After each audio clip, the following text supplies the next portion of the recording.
Hello student.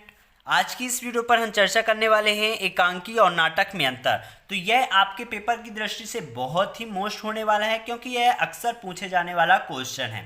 प्यारे बच्चों, यह कक्षा 9वीं 10वीं 11वीं और 12वीं सभी क्लासों में आता है ना। तो आप पिछला पेपर उठा करके देख सकते हैं, अक्सर आपको मिलेगा कहानी उपन्यास में अंतर, ये एकांकी नाटक में अंतर, है ना। और ऐसे 2-3 अंतर और हैं, तो इनमें से कोई ना कोई एक अंतर जरूर पूछा जाता है। तो आपको मैं 4 अंतर बताऊंगा, जिसमें से एक ये है एकांकी और नाटक में अंतर। तो इसको आप अच्छे से याद कर लीजिए। इसका यदि आपको पीडीएफ चाहिए, नीचे टेलीग्राम का लिंक दिया गया है, वहां से ज्वाइन होकर के पीडीएफ प्राप्त कर सकते हैं। और प्यारे बच्चों, एक चीज और बता दूं, यह बहुत ही मोस्ट होने वाला है क्वेश्चन, तो अच्छे से तैयार कर लेना। मैं विधिवत हिंदी में एक एक लफ्ज आपको पूरा समझाऊंगा, है ना। तो वीडियो को पूरा लास्ट तक देखना। और जिन्होंने चैनल को सब्सक्राइब नहीं किया है तो चैनल को फटाफट सब्सक्राइब कर लो, क्योंकि ऐसे मोस्ट इंपॉर्टेंट क्वेश्चन लाता रहता हूं जो कि आपके पेपर की दृष्टि से बहुत ही मोस्ट होता है। तो चलिए स्टार्ट करते हैं। तो यहाँ पास देखिए, एकांकी और नाटक में अंतर दिया गया है। तो एकांकी में क्या लिखा है? एकांकी में केवल एक ही अंक होता है। क्या है बच्चों? एकांकी में केवल एक ही अंक होता है और नाटक में अनेक अंक होते हैं।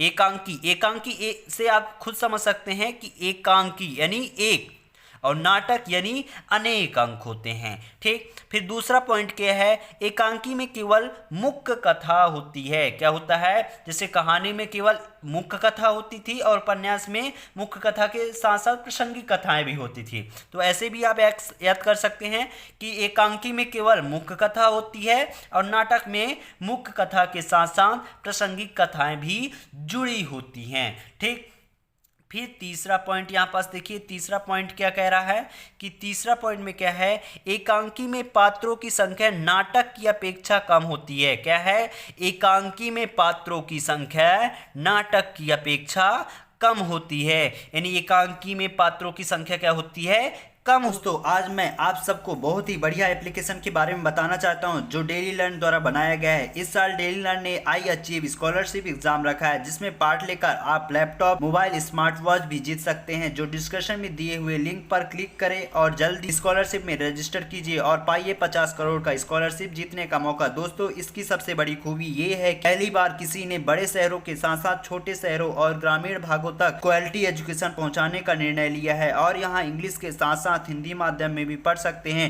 डेली लर्न जल्दी अपने ऐप भी लाने वाला है, जहां आपको live class, study notes, test series और क्विज मिलेगा। तो आप वेट किसका कर रहे हैं? जाइए, लिंक डिस्क्रिप्शन में दे रखा है और इनाम जीत होती है। और नाटक में पात्रों की संख्या क्या होती है? अधिक होती है। किसकी अपेक्षा?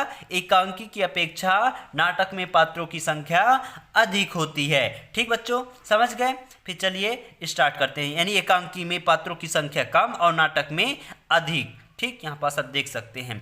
फिर अगला चौथा पॉइंट यहाँ पास देख सकते हैं। चौथा अंतर क्या है? एकांकी दृश्य काव्य का लघु रूप है। दृश्य काव्य यानी जिसको हम देख सकते हैं अपने आंखों से। तो दृश्य काव्य का कैसा रूप है? लघु रूप है, यानी छोटा सा रूप है। ठीक, छोटा सा। और नाटक दृश्य काव्य का दीर्घ रूप है, यानी बड़ा रूप है। किसका? नाटक दृश्य काव्य का कैसा रूप है? बड़ा रूप है। ठीक, फिर एकांकी में समय, घटना तथा स्थान पर विशेष ध्यान दिया जाता है।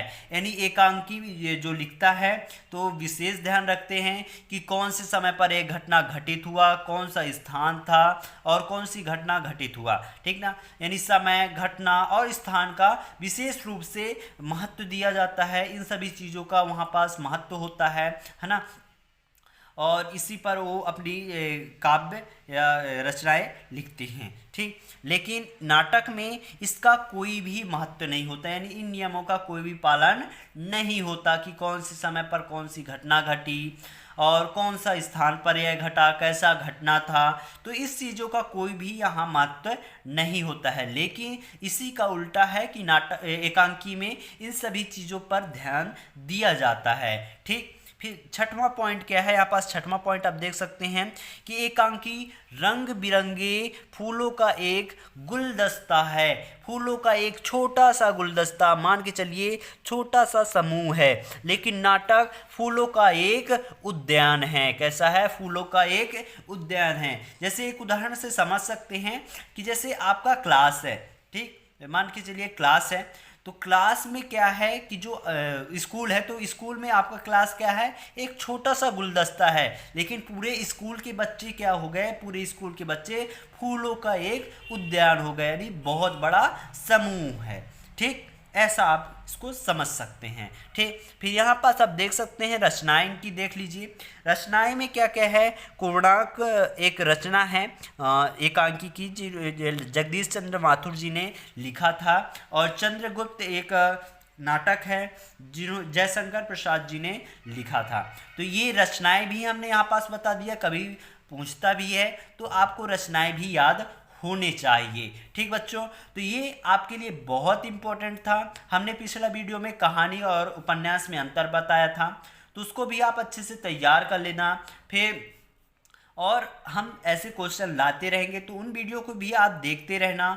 और जिन्होंने अभी तक चैनल को सब्सक्राइब नहीं किया, फटाफट चैनल को सब्सक्राइब कर लो और बेल आइकन को अवश्य प्रेस कर लेना। ठीक बच्चों, तो चलिए मिलते हैं अगले वीडियो पर, तब तक के लिए जय हिंद, जय भारत।